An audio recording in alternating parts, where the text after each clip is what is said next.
শিক্ষা সহজের আজকের পর্বে আমরা আলোচনা করব মুকুন্দ চক্রবর্তীর লেখা কলিঙ্গ দেশে ঝড় বৃষ্টির ওপর থেকে 6টি বিষয়ের আলোচনা।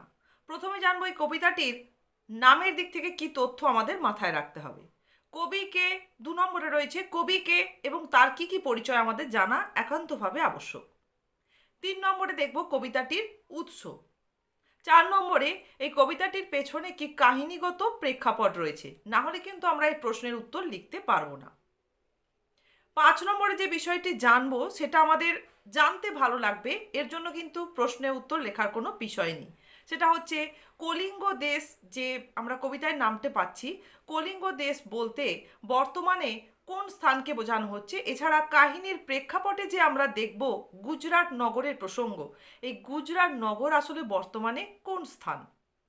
এরপর আমরা আজকের যে মূল বিষয়, বিষয়বস্তু, কবিতাটির বিষয়বস্তু এবং সেই সঙ্গে প্রত্যেকটি লাইন ধরে এর অর্থ বুঝে নেব। তাহলে প্রথমে আমরা জানবো যে কবিতাটির নাম হচ্ছে কলিঙ্গ দেশে ঝড় বৃষ্টি। এখানে তোমরা অনেকেই ভুলভাল নাম লিখে ফেলো, যেমন কলিঙ্গ দেশের ঝড় বৃষ্টি, আবার কলিঙ্গ লেখে ফাঁক দিয়ে দেশ, তারপরে ঝড় বৃষ্টি, আবার কলিঙ্গ দেশের ঝড় বৃষ্টির মাঝে যে হাইফেন, এটা দিতেও ভুলে যাও। এই ধরনের ভুলগুলো কিন্তু করা যাবে না। যখনই কোনো প্রশ্নের উত্তর লিখতে যাচ্ছ তখন ঠিকঠাক করে কবিতার নামটা তোমরা পাঠ্যপুস্তকে যেভাবে পাচ্ছ সেইভাবে কিন্তু তোমাদের লিখতে হবে। কলিঙ্গ দেশে একটি শব্দ, এবারে ঝড় বৃষ্টির মাঝে একটি হাইপেন রয়েছে, এভাবেই কিন্তু কবিতাটির নাম তোমাদের উপস্থাপন করতে হবে। এরপরে আমরা আসি কবির প্রসঙ্গে। কবি হচ্ছেন মুকুন্দ চক্রবর্তী। মুকুন্দ চক্রবর্তীর উপাধি ছিল কবি কঙ্কন, তাই অনেকেই তাকে কবি কঙ্কন মুকুন্দ চক্রবর্তী বলে অভিহিত করে থাকেন। এই মুকুন্দ চক্রবর্তী হচ্ছেন ষোড়শ শতকের কবি। ষোড়শ শতক বলতে বোঝায় 1500 সাল। তা সেই সময় মঙ্গল কাব্যই মূলত লেখা হয়েছিল অনেক ধরনের, মনসামঙ্গল, ধর্মমঙ্গল আর চণ্ডীমঙ্গল। এই চণ্ডীমঙ্গল কাব্যের ধারা এক শ্রেষ্ঠ কবি হচ্ছেন মুকুন্দ চক্রবর্তী। তার চণ্ডীমঙ্গল যে তিনি রচনা করেছিলেন তা তার নিজের ব্যক্তিগত জীবনের একটা প্রেক্ষাপট ছিল, যেটা কিন্তু তার এই কাব্য রচনার ওপর বেশ প্রভাব ফেলেছিল। সেটা আমরা একটু জেনে রাখি। মুকুন্দ চক্রবর্তী সামন্ততান্ত্রিক সমাজের কৃষক প্রজারা যে কিভাবে অত্যাচারিত হয়েছিল তার প্রত্যক্ষদর্শী, এবং তিনি নিজেও রাজনৈতিক বিপর্যয়ের শিকার হয়েছিলেন ব্যক্তিগত জীবনে, যে কারণে এই সামন্ততান্ত্রিক সমাজ ব্যবস্থার প্রতি তিনি বীতশ্রদ্ধ হয়ে উঠেছিলেন। তবে সেই সময় বিকল্প কোনো সমাজ ব্যবস্থাও ছিল না। তাই মুকুন্দ চক্রবর্তীর মনের মধ্যে একটা প্রবল ভাবনা জেগেছিল যে এই সামন্ততান্ত্রিক সমাজও আদর্শ রূপ নিয়ে গড়ে উঠতে পারে, যেখানে মানুষের জীবনে সুখ সমৃদ্ধি থাকে।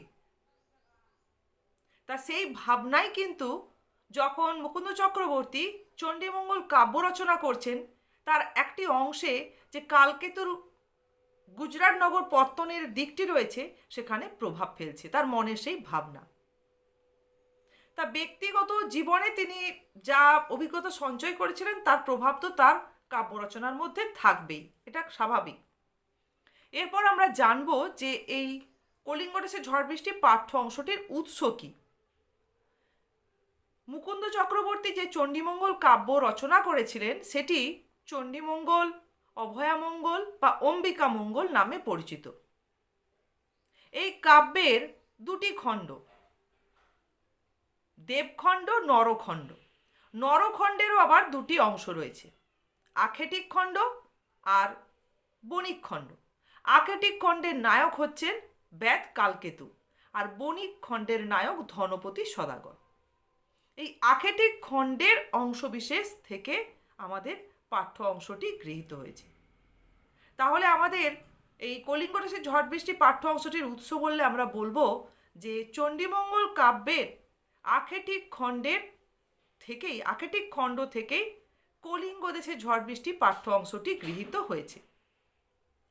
তবে এখানে একটু জেনে রাখো তোমরা যে সংকলকেরা সংকলিত করার সময় এর নাম দিয়েছেন, অংশবিশেষকে সংকলিত করার সময় নাম দিচ্ছেন কলিঙ্গ দেশের ঝড় বৃষ্টি। তবে এই অংশটির আক্ষেটিক খণ্ডের নাম ছিল কলিঙ্গ দেশের ঝড় বৃষ্টি আরম্ভ। সেখানে কলিঙ্গ ফাঁক দিয়ে দেশ, ঝড় বৃষ্টি আরম্ভ, এভাবেই কিন্তু নামটা দেয়া ছিল। কিন্তু আমরা পাঠ্য অংশে সংকলকের দেয়া নামটি মাথায় রাখবো, কলিঙ্গ দেশের ঝড় বৃষ্টি। এরপর আমরা জানব যে কোন প্রেক্ষাপট রয়েছে এই পাঠ্যের পেছনে। তা চণ্ডীমঙ্গল কাব্যের আক্ষেটিক খণ্ডেরই মূলত আমাদের এখানে যে কাহিনীগত দিকটা জানতে হবে। দেবী চণ্ডী কালকেতুকে বিশাল ধনসম্পদ দান করেছিলেন। তা মূলত এই ধনসম্পদ তিনি দান করেছিলেন গুজরাট নগর নির্মাণ করবার জন্য। তা কালকেতু দেবী চণ্ডীর কাছ থেকে আদেশ পেয়ে এবং অর্থ সম্পদ পেয়ে কি করলেন না, অনেক বাধা বিপত্তি এলো তার নগর নির্মাণ করতে গিয়ে। সেই সমস্ত বাধা বিপত্তি অতিক্রমও করলেন, বন জঙ্গল কেটে গুজরাট নগর নির্মাণ করলেন। তা গুজরাট নগর নির্মাণ করবার পর সেখানে তো কোনো জনবসতি ছিল না, তাহলে সেই নগরটা সমৃদ্ধ হয়ে উঠবে কী করে? একটা ঠিকঠাক নগর হিসেবে তাকে তো প্রতিগণ্য করা যাচ্ছে না যতক্ষণ না তার নগরবাসী রয়েছে। তা সে কারণে কালকেতু আবার দেবী চণ্ডী শরণাপন্ন হলেন। দেবী চণ্ডী কালকেতুর এই কথাতে গুজরাট নগরকে জনসমৃদ্ধ করে তোলার জন্য একটা পরিকল্পনা করলেন। তিনি সমুদ্র আর ইন্দ্রের সাহায্য নিলেন দেবী চণ্ডী, নিয়ে যে কালকেতু নগরকে তিনি জনসমৃদ্ধ করবেন ঠিক তার পার্শ্ববর্তী কলিঙ্গ দেশ রয়েছে, সেই কলিঙ্গ দেশে জনসমৃদ্ধি রয়েছে। কলিঙ্গ দেশে তিনি বজ্র বিদ্যুৎ ঝড় ঝঞ্ঝা সহযোগে একটি প্রাকৃতিক বিপর্যয়ের পরিবেশ সৃষ্টি করলেন, যাতে করে কলিঙ্গবাসীরা তাদের নগর ত্যাগ করে, তাদের দেশ ত্যাগ করে বাঁচার জন্য, নিরাপদ আশ্রয়ের জন্য পার্শ্ববর্তী গুজরাট নগরে উপনীত হয়। এবং কালকেতুকে তার গুজরাট নগরের রাজার মর্যাদা দেওয়ারও ইচ্ছে ছিল দেবী চণ্ডীর মনে। স্বাভাবিকভাবে কলিঙ্গবাসীরা যখন গুজরাট নগরে গিয়ে বিশেষ সুযোগ সুবিধা সম্পন্ন একটা বসবাসের ক্ষেত্র অনায়াসে পেয়ে যাচ্ছে, তারা সবাই কৃতজ্ঞ হয়ে উঠবে কালকেতুর প্রতি। এবং শুধু তাই নয়, কালকেতু তখন এই নগর নির্মাণের পেছনে যে দেবী চণ্ডীর মাহাত্ম্য রয়েছে সেটাও সকলের কাছে প্রকাশ করবে এবং দেবী চণ্ডী জগতে সকলের কাছে পূজিতা হবেন। এটা হচ্ছে এই কলিঙ্গ দেশের ঝড় বৃষ্টির যে পাঠ্যটি রয়েছে তার কাহিনীগত আক্ষেটিক খণ্ডের প্রেক্ষাপট। তাহলে এরপরে আমরা জানবো যে পঞ্চম বিষয় আজকের, কলিঙ্গ দেশ আর গুজরাট নগর তাহলে বর্তমানে কোথায়? এই কলিঙ্গ দেশ হচ্ছে বর্তমানের আমাদের এই ভারতবর্ষের ওড়িশা রাজ্য। শুধু তাই নয়, পশ্চিমবঙ্গের বাঁকুড়া, পুরুলিয়া বা মেদিনীপুরের কিছু অংশবিশেষও এই কলিঙ্গ দেশের অন্তর্ভুক্ত ছিল। এছাড়াও আমরা যেটা উত্তর অন্ধ্রপ্রদেশ, তার অংশবিশেষও কিন্তু এই কলিঙ্গ দেশের অন্তর্ভুক্ত ছিল। আর গুজরাট নগর বলতে মূলত বোঝানো হচ্ছে যে এর পার্শ্ববর্তী, এই ওড়িশারই পার্শ্ববর্তী বলা চলে, পশ্চিমবঙ্গের যে পূর্ব বর্ধমানের অংশ, পশ্চিমবঙ্গের পূর্ব বর্ধমানের অংশ জুড়েই গুজরাট নগরের যে আলোচনা রয়েছে তার অংশবিশেষ। তাহলে এটা আমরা বর্তমানে কোন জায়গাগুলোর ওপরে একসময় এই রচনাটা রচিত হয়েছিল, কোন জায়গাগুলোকে নিয়ে, সেটা আমরা একটু জেনে রাখলাম। এরপর আমরা এর যে মূল বিষয়, পুরো পাঠ্য অংশটার যে বিষয়বস্তু সেটা বোঝার জন্য এই পাঠ্য অংশটির প্রত্যেকটি লাইন ধরে এর অর্থটা বুঝে নেব। তাহলে আমরা যে কোনো প্রশ্নের উত্তর, এখানে কিছু কিছু শব্দ তোমরা দেখবে যার অর্থ কিন্তু জানা তোমাদের একান্তভাবেই আবশ্যক, তাহলে যে কোনো প্রশ্নের উত্তর অতি সহজেই তোমরা এই কাহিনীগত প্রেক্ষাপটটা মাথায় রাখলে দিতে পারবে। চলো তাহলে দেখে নিই এর লাইন ধরে অর্থের বিশ্লেষণ। কবিতার প্রথম 7টি লাইনে আমরা দেখব কিভাবে কলিঙ্গের আকাশে মেঘের ঘনঘটা হয়েছিল তার বর্ণনা রয়েছে। চলো আমরা একদম লাইন ধরে এর অর্থ বুঝে নিই। মেঘে কইল অন্ধকার, মেঘে কইল অন্ধকার, দেখিতে না পায় কেহ অঙ্গ আপনার। কলিঙ্গের আকাশে এমনই মেঘের ঘনঘটা হলো যে কলিঙ্গবাসীরা কেউ তাদের নিজেদের অঙ্গ পর্যন্ত দেখতে পেলেন না। ঈশানে উড়িল মেঘ সঘনে চিগুর, উত্তর পবনে মেঘ ডাকে দূর দূর। ঈশানে শব্দের অর্থ হচ্ছে উত্তর পূর্বে, অর্থাৎ উত্তর পূর্ব আকাশে মেঘের এমনই ঘনঘটা হলো যে বিদ্যুতের চমক দেখা দিল।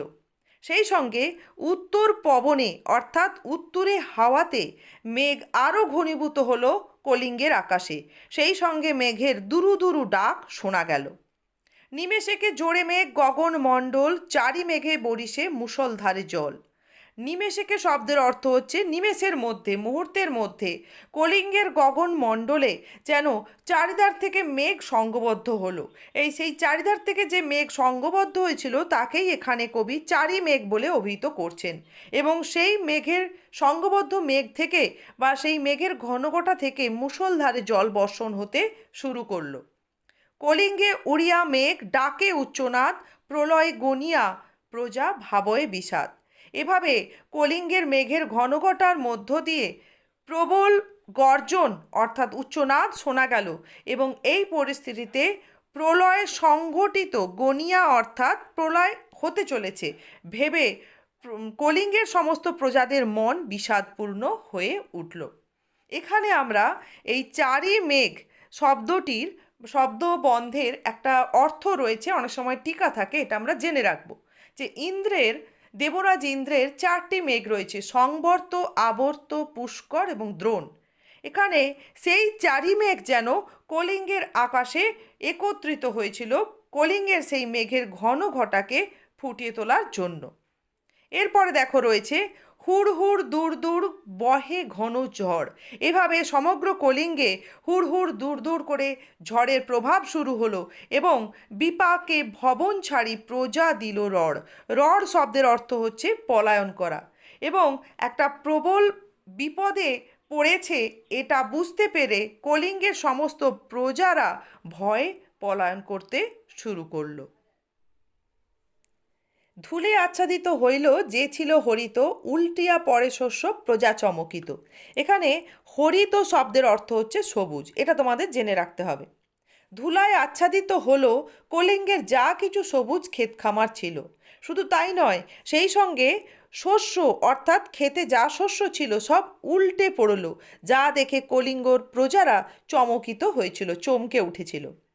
চারি মেঘে জল দেয় অষ্ট গজরাজ, সঘনে চিকুর পরে ব্যঙ্গ তর্কাবাজ। চারি মেঘের প্রসঙ্গ এর আগেই আমরা পেয়েছি আবর্ত, সংবর্ত, পুষ্কর ও দ্রোণ, যে ইন্দ্রের 4টি মেঘ। সেই 4টি মেঘ থেকে যে জল বর্ষিত হচ্ছিল তা যেন অষ্ট গজরাজের দ্বারা বর্ষিত জলের সমতুল্য। তাহলে এই অষ্ট গজরাজ তোমরা অনেক সময় টিকা আকারে পেয়ে থাকো। অষ্ট গজরাজ বলতে সেই কলিঙ্গের আকাশে যে মেঘের ঘনঘটা হয়েছিল তার থেকে যে প্রবল বর্ষণ হচ্ছিল, সেই বর্ষণের তুলনা দিতে গিয়েই এখানে অষ্ট গজরাজের প্রসঙ্গ মুকুন্দ চক্রবর্তী নিয়ে এসছেন। আসলে ইন্দ্রের যে 4টি মেঘ রয়েছে, আবর্ত, সংবর্ত, পুষ্কর, দ্রোণ, এই 4টি মেঘের প্রত্যেকটির 2টি করে গজ রয়েছে।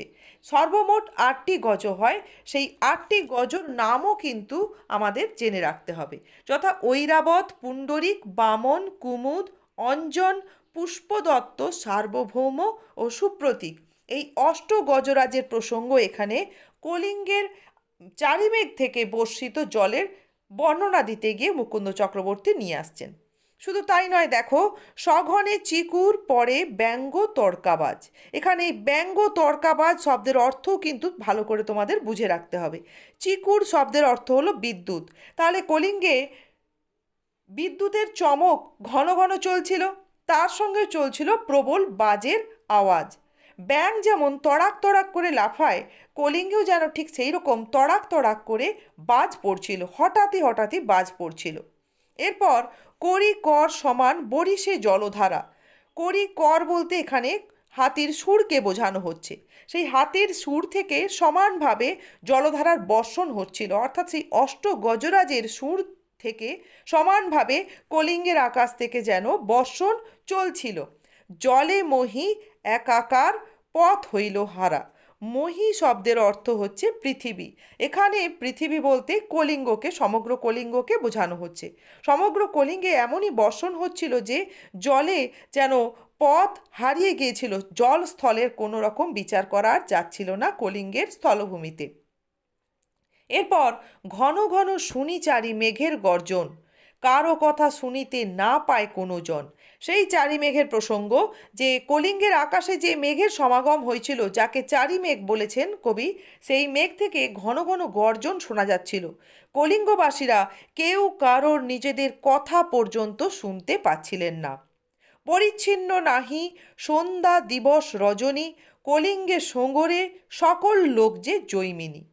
তাহলে পরিচ্ছিন্ন মানে হচ্ছে আলাদা, আলাদা নাহি মানে আলাদা ছিল না, সন্ধ্যা দিবস রজনী, অর্থাৎ কলিঙ্গে এমনই অন্ধকার হয়ে গেছিল যে সন্ধ্যা, কোন সময়টা সন্ধ্যা, কোন সময়টা দিন আর কোন সময়টা রাত, এটা কলিঙ্গবাসীরা কেউই আলাদা করে বুঝে উঠতে পারছিলেন না।